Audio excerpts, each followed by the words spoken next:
National life insurance কোম্পানির 28 তারিখ আমাদের হবিগঞ্জ জোন অফিসে এই যে আমাদের সম্মানিত বিভাগ গ্রাহকরা সবাই টাকা দিতে আসছে।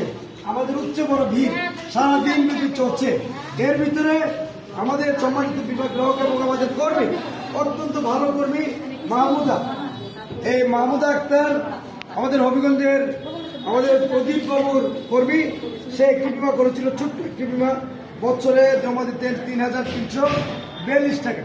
15 বছরে উনি দিয়েছেন 50,000 টাকা এবং 2বার এসবি টাকা পেয়েছেন 20,000 টাকা করে, 10,000 টাকা করে 20,000, অবশিষ্ট হল 30,000 টাকা। এখন কিন্তু মেয়াদ শেষ। আজকে উনি পাচ্ছেন 61,690 টাকা, অর্থাৎ উনি অতিরিক্ত অর্থ জমা আছে 30,000 টাকা, উনি লভ্যাংশ পাচ্ছে 31,560 টাকা, প্রায় দ্বিগুণ। এই প্রায় দ্বিগুণ। এই যে লভ্যাংশ, সেটা অনেকদিন আগে। আমি বলবো আজকে ন্যাশনাল লাইফ ইন্স্যুরেন্স কোম্পানির মতো বাংলাদেশে অনেকগুলো বিমা কোম্পানি আছে, কোন বিমা কোম্পানি এত লভ্যাংশ দিচ্ছে আমাদের আমরাও শুনি নাই, আপনারা শুনছেন কিনা? সবাই কি শুনছেন? না স্যার, সবচেয়ে বেশি না। আমি এই মাহমুদা ম্যাডামকে, এই আমাদের কর্মী অনেকে বলে বিমার কর্মীদের কোনো বিমা নাই। আজকে দেখে আমাদের প্রত্যেকটি বিমার কর্মীদের বিমা আছে এবং মেয়াদ শেষ হয়েছে 15 বছর। আবারও উনি 2টা বিমা করেছেন।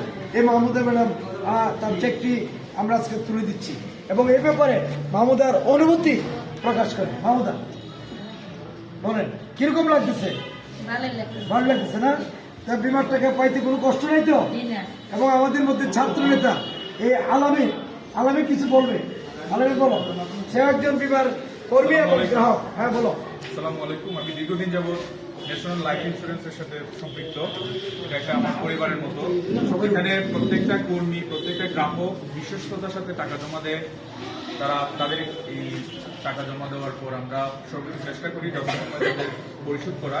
আর আমাদের বীমা কোম্পানি ইতিমধ্যে বিশ্ব দরবারে তাদের মুখ উজ্জ্বল করেছে, বিভিন্ন ধরনের অ্যাওয়ার্ডস, বিভিন্ন ধরনের পুরস্কার পেয়েছে। ইনশাল্লাহ আপনাদের দোয়ায় আমরা আরও এগিয়ে যেতে চাই।